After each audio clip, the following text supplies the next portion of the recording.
전 시간에 말씀드렸던 것처럼 노아의 방주는 현재 터키 안에 있는 아라랏산에 멈춰져 있습니다. 그래서 많은 고고학자라든지 탐험가 이런 분들이 이제 아라랏산에 올라가서 노아의 방주를 발견하려고 이제 하는 것이죠. 그래서 어떤 사람들은 실제 이제 그걸 본 사람도 있고, 또 어떤 사람들은 날씨가 이제 추워지면은 눈이 왔기 때문에 그 밑에 있기 때문에 발견 못하고, 그렇지만은 그러나 요즘에는 이제 나사 같은 데서 이렇게 사진을 찍어 봤을 때 분명하게 이 얼음 밑에 노아의 방주가 있는 것을 증명을 할 수가 있는 거예요. 그래서 신문지상에서 이제 가끔 우리가 그거를 사진 찍은 것을 볼 수가 있고 그렇습니다. 그리고 인터넷상에도 많이 나와 있는 거예요. 이제 아라랏산의 모습이고, 제가 한 이 정도에 있다, 이제 그런 이런 정도로 이렇게 보이는데, 이거는 이제 요즘에 최근에 제가 인터넷상에 뜬 뉴스를 봤습니다. 그런데 홍콩의 크리스찬 탐험팀이 아라랏산에 올라가서 이제 방주를 발견했어요. 그리고 그 안에 들어가서 촬영도 하고, 그리고 이제 나무들을 이제 가져다가 기자들을 불러놓고 기자회견을 했습니다. 그것이 인터넷에 다 나오는 거예요. 그리고 홍콩 신문에 나왔었고. 그런데 이런 것들이 이렇게 실제로 증명이 돼도 사람들이 잠깐 관심을 기울였다가 또 이렇게 흘려버리는 거예요. 왜 그러냐면 바로 이제 사단이 이 세상을 지배하고 하나님을 믿지 못하도록 하기 때문에, 성경을 믿지 못하도록 하기 때문에 어떠한 증거물을 가지고 설명을 해도 믿지 않는 거예요. 그러나 관심을 가지고 이런 것들을 보게 되면 이게 다 이렇게 뉴스에 뜨는 얘기거든요. 그림을 어떤 사람은 그리기도 하고, 어떤 사람은 이런 건 이제 화면인 것 같고, 실제로 이제 노아의 홍수에 대해서는 많은 그런 증거물들이 있습니다. 그래서 학교에서도 우리 배우잖아요. 아주 높은 산 위에 이제 물고기 화석들이 있다거나, 그래서 높은 산이었지만 이제 물속에 잠겼던 그런 역사를 가지고 있다. 노아의 홍수에 대해서는 과학자들, 하나님을 믿지 않는 과학자들도 용납을 하는 그런 실제로 일어났던 사건들이죠. 그리고 여기 보면 이제 8장, 9장이 되겠습니다. 9장 18절에 보면은 방주에서 나온 노아의 아들들은 셈과 함과 야벳이며, 함은 가나안의 아비라. 노아의 이 세 아들로조차 백성이 온 땅에 퍼지니라. 그래서 노아와 세 아들 그리고 아내들, 이 8명만 이제 남아서 이제 그 세 아들을 쫓아서 자손들에게 번성이 된 것이죠. 그래서 이 노아의 세 아들이 지금 인류의 이 조상이 되는 것입니다. 그리고 10장을 보면은 그 세 아들의 후예가 어떻게 이렇게 번성이 되었는가를 아주 구체적으로 또 얘기해 주고 있어요. 그래서 인류학자 같은 경우, 언어학자 이런 사람들은 성경을 연구를 함으로써 인류의 뿌리를 이렇게 공부해 나가는 것이죠. 성경은 모든 인간의 역사의 근원이 되기 때문에 성경에서 이게 그런 것들을 이렇게 찾아내는 것입니다.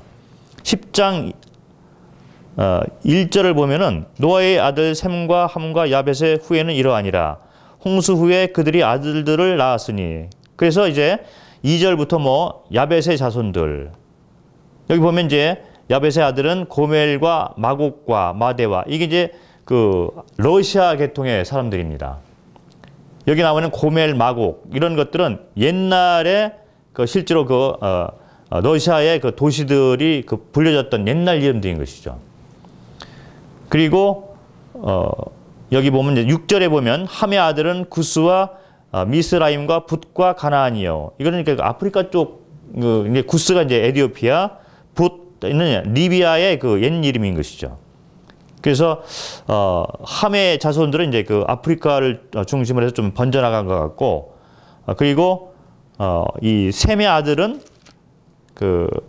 여기 보면 21절 부터 내려와서 이제 그 아시아 쪽으로 이렇게 넘어온 것이 아니냐. 그래서 야벳의 후손은 아마도 이 유럽 쪽으로 이렇게 많이 퍼져 있고. 그래서 인류학자들이 이런 그 성경을 기반으로 이제 그 연구들을 해 나가는 것이죠.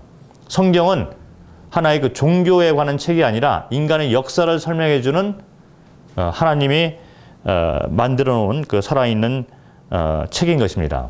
그래서 성경이 이제 진리라는 것이죠.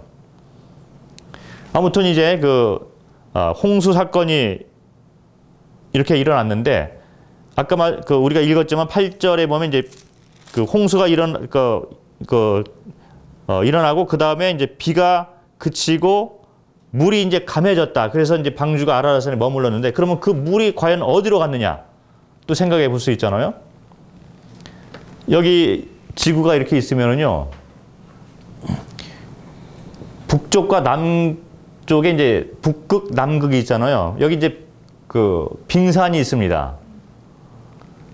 홍수가 나서 그 많은 물이 있었는데 그 물의 일부는 이제 땅 속으로 들어가기도 하고 또는 이제 바다가 되어서 이렇게 물들을 수용하고 있고 그리고 이제 일부는 또 공중으로 이제 가서 이제 그 구름들이 이렇게 되고 그래도 부족하다는 것입니다. 그래서 하나님께서 북쪽과 남쪽에 빙산을 만들어가지고 그 물들을 보관해 놓고 있는 거예요. 근데 지금 보면은 이제 그 물들이 아직 빙산들이 점점 이게 녹고 있습니다. 그 과학자들이 하는 얘기가 이 빙산들이 다 녹을 것 같으면 이 세상이 홍수로 덮일 것이다. 옛날처럼 노아의 그 시대처럼. 이거는 뭐 하나님을 믿지 않는 과학자들도 그렇게 얘기를 하고 있는 것이죠. 그래서 성경을 벗어나서는 이 세상의 어떤 그 원칙과 역사 이런 것을 설명할 수가 없는 거예요. 그리고 성경 외에 다른 책이 없어요. 이 세상을 그 역사적으로 이렇게 풀이를 해줄 수 있는 책들이 없습니다. 단지 성경 한 권만이 이런 것들 다 설명해 주고 있는 것이죠. 그리고 이제 다시 그 인간의 역사로 이제 그 도표로 돌아오면은 홍수가 끝난 다음에 한 100 몇 년이 이렇게 지난 다음에 사람들이 다시 이렇게 악해지기 시작한 거예요. 그 인구가 이제 점점 늘어나고 이제 세상이 안정이 돼 갑니다. 그럴 때 사람들이 모여가지고 이동을 하는데 동쪽에서 이렇게 머무르죠. 중동 쪽인데 머물러가지고 거기서 이제 바벨탑을 쌓는 걸 볼 수 있어요. 그 바벨탑을 쌓음으로 인해서 우리는 이제 하나님의 계획하고는 독립해서 우리 스스로 뭔가를 할 수 있다. 대적하는 그런 마음인 것이죠. 그것도 이제 사단이 이제 불어넣는데 바벨탑의 사건은 창세기 11장에 나옵니다. 창세기 11장을 보겠습니다. 1절부터 보면은 온 땅에 구음이 하나이요 언어가 하나이었더라. 그 바벨탑 사건 이전에는 언어가 하나였다는 것이죠. 2절에 이에 그들이 동방으로 옮기다가 신할 평지를 만나 거기 거하고 신할 평지를 얘기를 하는데 벽돌을 만들어 견고히 굽자 하고 그래서 이제 탑을 쌓는 거죠. 그건 이제 바벨탑이다 얘기를 합니다. 그런데 하나님께서 그 마음에 하나님을 대적하는 마음이 있는 걸 보시고 이제 벌을 내리시는 거예요. 징계를 내리는데 언어를 혼잡하게 합니다. 7절을 보면은 7절부터 9절까지를 보면은 자 우리가 내려가서 거기서 그들의 언어를 혼잡게 하여 그들도 서로 알아듣지 못하게 하자 하시고 여호와께서 거기서 그들을 온 지면에 흩으신 고로 그들이 성쌓기를 그쳤더라. 그러므로 그 이름을 바벨이라 하니 이는 여호와께서 거기서 온 땅의 언어를 혼잡게 하셨습니다. 여호와께서 거기서 그들을 온 지면에 흩으셨더라. 그들이 한 곳에 모여서 바벨탑을 쌓을 수 있었던 것은 언어가 똑같은 언어를 사용했기 때문인 것이죠. 근데 그 마음 가운데 하나님을 대적하는 마음이 있으니까 하나님께서 징계를 내리는데 언어를 혼잡게 한 거예요. 그래서 이제 중국 사람 말, 한국 사람 한국어, 그다음에 태국 말 이렇게 다 이제 언어가 다른 언어가 생깁니다. 긴카오레우리안 갑과 히오레우리안 갑. 제가 갑자기 태국말로 하면 못 알아듣잖아요. 그러면 우리가 함께 할 수 없는 거예요. 저는 뭐 외국에서 오랫동안 살다 보니까 이 언어의 중요성에 대해서 아주 실감을 하고 있는 사람이에요. 처음에 제가 호주에 가서 훈련을 받는데 그때는 또 영어를 사용해야 되잖아요. 도대체 못 알아듣겠는 거예요. 밥을 먹으라고 하는지. 그래서 이제 많은 시간이 흘른 다음에 조금 익숙해지고 난 다음에 또 다른 나라로 또 갔거든요. 거기 또 새로운 언어를 또 배워야 되는 거예요. 그러면서 도대체 이 언어가 왜 이렇게 혼잡해 있는가? 어디서부터 이게 문제가 돼서 이렇게 흘러왔는가? 다른 데서 답변을 찾을 수가 없는 것입니다. 오직 성경을 통해서만 답변을 찾을 수가 있는 것이죠. 이 바벨탑 사건 후에 이제 이 세상에 많은 언어들이 이제 생겨난 것입니다. 그리고 언어가 이제 혼잡게 되다 보니까 같이 있을 수가 없는 거예요. 그래서 사람들이 이제 흩어집니다.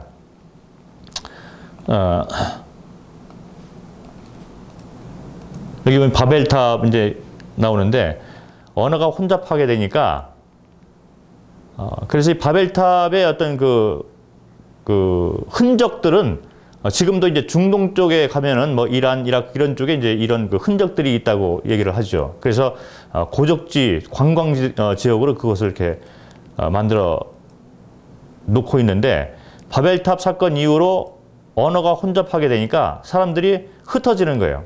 그래서 중동 쪽에서 모여 있다가 사람들이 북쪽으로 올라가서 지금의 러시아 같은 나라가 생긴 거예요.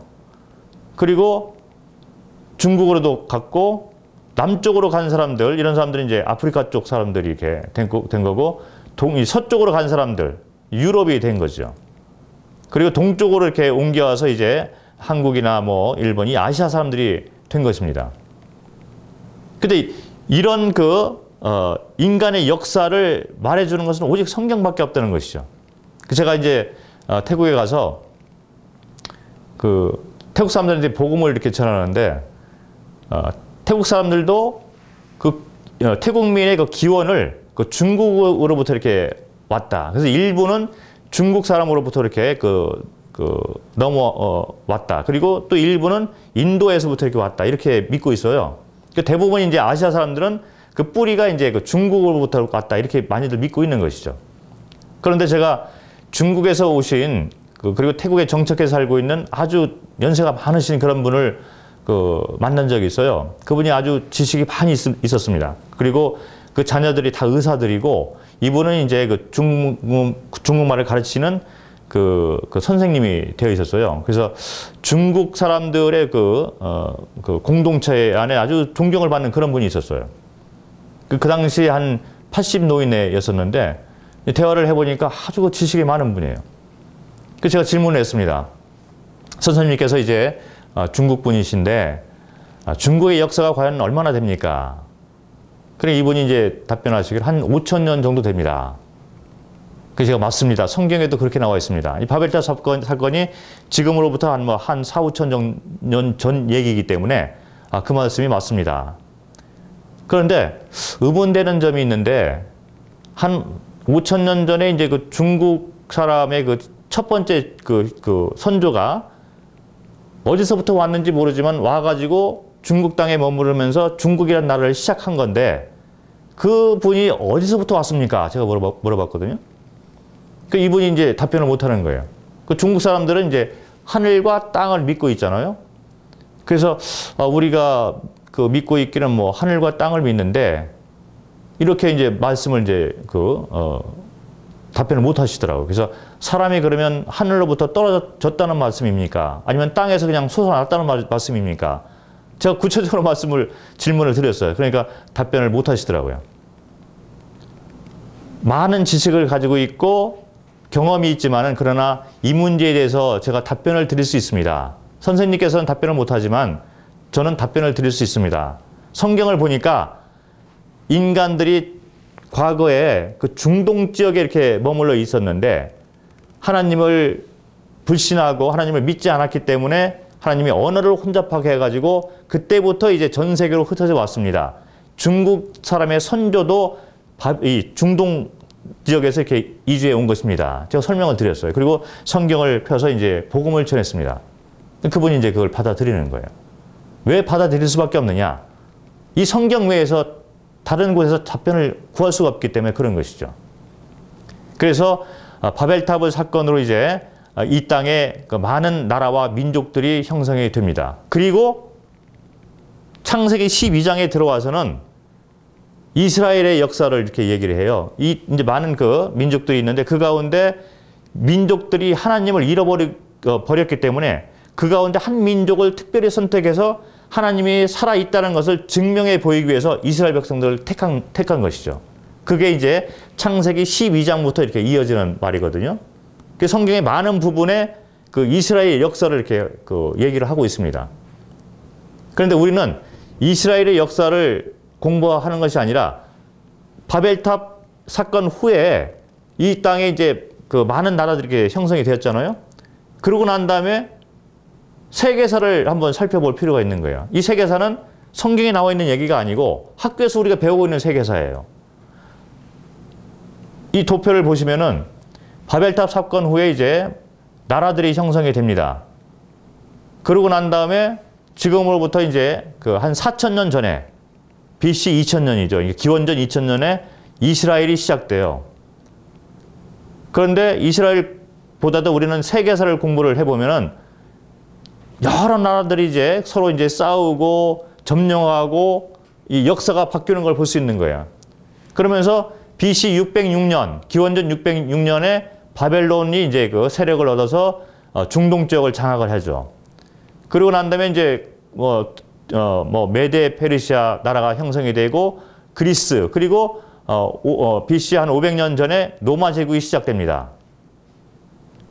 그리고 난 다음에 로마가 이제 그 기원 후 AD 한 476년에 이제 이쪽 로마가 이제 한쪽이 멸망되고 동로마가 이제 이어지지만 서로마는 이제 멸망을 당하는 것이죠. 그리고 난 다음에 그 유럽에 이제 그 세력이 강해져 가지고 포르투갈이 한때 권력을 잡고 그다음에 이제 프랑스, 영국 그리고 마침내 이제 그 미국이 이제 힘을 얻어 가지고 독립을 하면서 이제 미국이 전 세계로 영향력을 발휘하고 현재까지 이어져 오고 있다는 것이죠. 그래서 성경에 나와 있는 창세기 1장부터 11장에 나와 있는 인간의 그 원뿌리에다가 우리가 학교에서 배우고 있는 세계사를 접목을 시킬 것 같으면 우리가 보는 바와 같이 일목요연하게 인간의 역사가 쫙 나와 있는 거예요.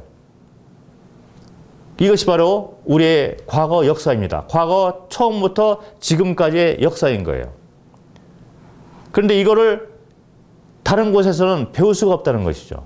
수많은 질문들을 가지고 있지만 그러나 답변이 없는 이유가 성경 이외의 것에서 해답을 찾으려고 하니까 이게 안 되는 거예요.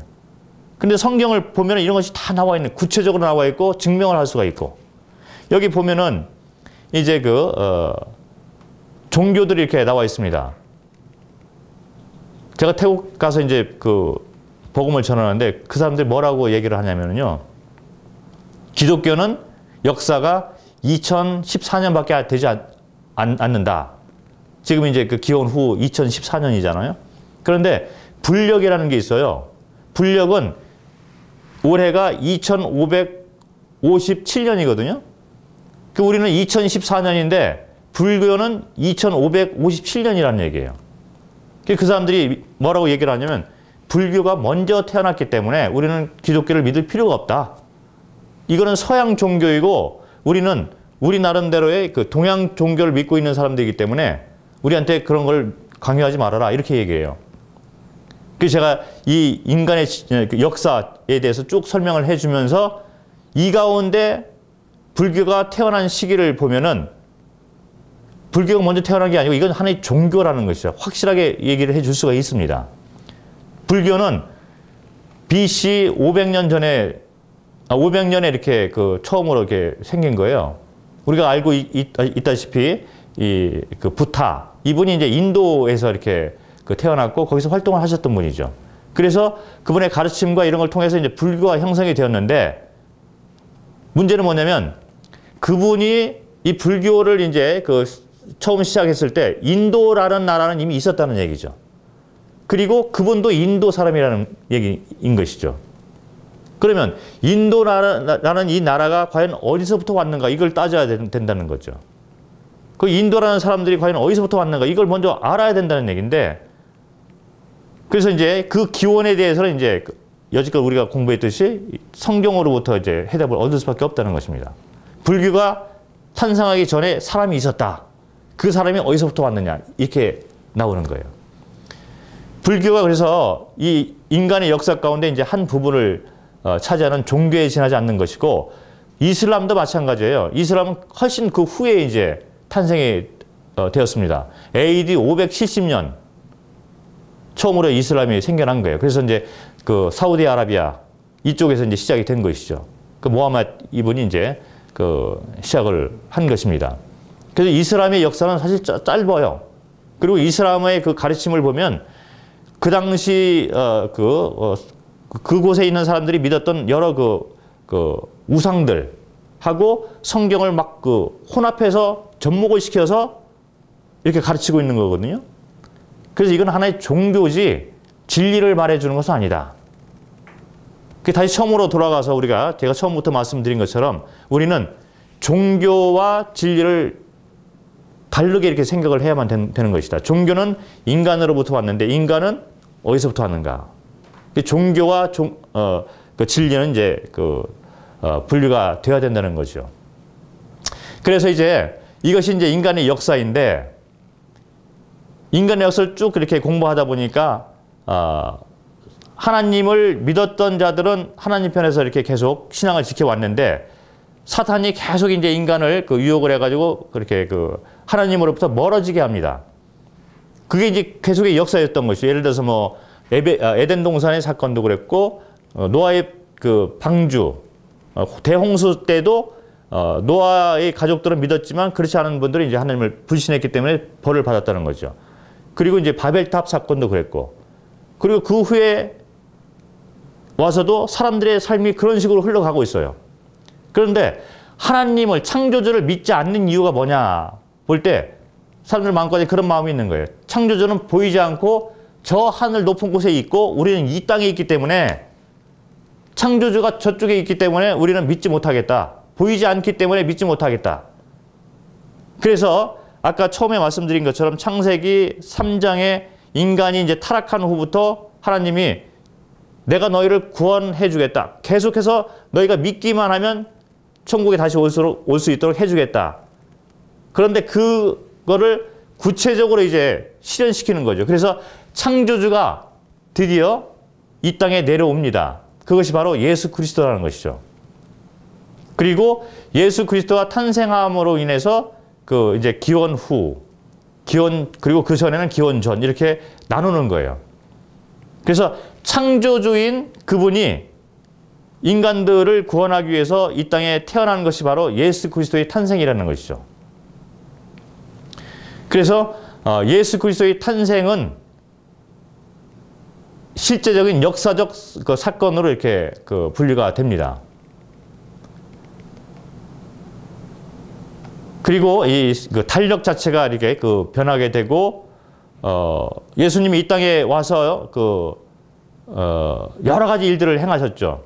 탄생부터 시작해서 살아가는 과정, 그리고 이제 행하셨던 어떤 기적들, 그리고 마침내 십자가에 돌아가시고 다시 부활하시고 승천하신 것, 이런 것들이 이제 다 이제 기록이 된 거예요. 그것이 바로 성경에 나와 있는 신약 성경이 되는 것입니다. 그 성경에는 구약과 신약으로 나눠져 있는데, 구약은 예수님이 오시기 전 얘기를 이제 써놓은 것이고, 예수님이 오신 다음에는 신약이 되는 거예요. 그래서 신약과 구약으로 이렇게 나눠져 있는 것이죠. 그런데 예수님이 이 땅에 태어나고, 그리고 살아가시고, 죽으시고, 부활하시고, 승천하신 이런 모습들을 옆에서 지켜본 사람들이 있는 거죠. 그리고 그 지켜보고 같이 다녔던 그 사람들이 실제로 보고 되어졌던 일들을 적어 놓은 것이죠. 그게 신약 성경에 기록되어 있는 그런 사건들입니다. 그래서 구약이 이제 과거의 일들을 이렇게 적어 놓은 인간의 역사, 실제로 일어났던 일인 거와 마찬가지로 신약도 창조주인 하나님께서 이 땅에 내려와서 어떻게 살아가고 왜 죽으셨는가, 이런 것을 쭉 적어 놓은 것이죠. 이게 이제 신약이 되는 것입니다. 그래서 신약을 우리가 보면은 이제 그 구원의 길을 얘기해 주고 있어요. 그래서 이제 그게 이제 복음이 되는 건데, 이 복음의 원리는 신약에 들어와서 처음 된 것이 아니고, 처음부터 제가 말씀드렸지만은 창세기부터 계속 이어져 오는 그 똑같은 원리 가운데 이렇게 되어지는 거죠. 그 원리라는 건 뭐냐면 믿음으로 창조주를 믿음으로 창조주에게 돌아간다. 이 간단한 원리예요. 지금도 이제 예수님이 십자가에 돌아가셨는데 예수님을 믿음으로 천국에 간다. 이 똑같은 원리인 것이죠. 그 구약을 봐도 믿음, 신약을 봐도 믿음, 믿음으로 우리는 창조주에게 돌아갈 수 있다. 함께 할 수 있다. 천국으로 돌아갈 수 있다. 그래서 성경은 전체를 통해서 신구약을 통해서 믿음을 유혹하고 있습니다. 우리가 이제 그 구약을 쭉 봤지만은 이와 같이 일어난 그 사건들을 믿는 그 믿음부터 시작되는 거예요. 그래서 제가 여지껏 복음을 이제 그 태국과 중국에서 쭉 전해왔는데 이 인간의 역사를 쭉 이렇게 설명하면서 자료들을 막 갖다가 이렇게 보여주고 그럴 때 그 불교 배경과 미신을 믿고 있는 그 사람들도 다 이렇게 그 믿는 걸 볼 수 있어요. 그래서 중국에 가서 복음을 전했어요. 집회를 이렇게 했는데 이분이 이제 의사세요. 의사인데 안 믿는 거예요. 공산당에 있었어요, 그분은. 평생을. 근데 이제 그 새벽이 되면 이제 그분은 일하러 가야 되는 거죠. 그래서 제가 한 12시 정도 됐는데 이분이 막 다른 분하고 얘기하다가 나는 못 믿겠다 그러는 거예요. 그래서 제가 이제 그분하고 이제 상담을 했습니다. 그분을 불러가지고 이런 얘기를 했어요. 소경이 이 땅에 태어났는데 이 소경이 태어날 때부터 눈이 안 보이니까 못 보는 거예요. 그런데 이제 소경이 이제 의문이 생겼습니다. 하도 이제 많이 들었기 때문에 의문이 생겼는데 어떤 의문이냐면은 이 하늘에 별들이 많다는 거예요. 그래서 소경이 이제 그 옆에 있는 사람에게 물어봐 보는 거죠. 진짜 하늘에 그렇게 별들이 많이 있느냐? 그 옆에 사람이 진짜 많습니다. 보니까 너무너무 많이 있다는 거예요. 그 얼마나 많느냐? 얼마나 많이 있느냐? 우리가 알고 있기로는 이 하늘에 별들이 떠 있는데 1000억 개가 되는 별들이 한 은하라면은 그 은하가 1000억 개가 또 된다. 그 수많은 별들이 이 위에 떠 있다. 그런데 그 별 하나가 어떤 거는 지구보다도 몇억 배가 더 큰 그런 큰 별들도 있다. 이 소경 이분이 태어나서부터 살아온 동안에 한 번도 이 세상을 본 적이 없잖아요. 그분이 이 하늘에 떠 있는 별에 대해서 듣고서 믿을 수가 없는 거예요. 그리고 반박을 합니다. 무슨 소리냐? 어떻게 그런 일이 이 하늘에 있을 수 있느냐? 그렇게 많은 크고 이런 것이 이 하늘에 어떻게 떠 있을 수 있느냐? 그런데 실제로 떠 있는 거예요. 우리가 천국에 대해서 믿지를 못하고 있는 이유는 우리의 그 함도 내에서 이걸 보는 것이죠. 그러나 실제 천국은 있습니다. 마치 바람이 이 세상을 논할 때 낮과 밤이 있다 얘기하듯이. 그런데 우리는 어쩌면 해와 또는 달처럼 한쪽만 바라보고 창조주를 안 믿고 있는지도 몰라요. 근데 그것을 받아들이는 것이죠. 그것이 바로 믿음인 것입니다. 그 다음 시간에는 이제 예수 그리스도에 대해서 말씀을 드리고 그 복음에 대해서 구체적으로 한번 말씀을 드리도록 하겠습니다. 예, 감사합니다.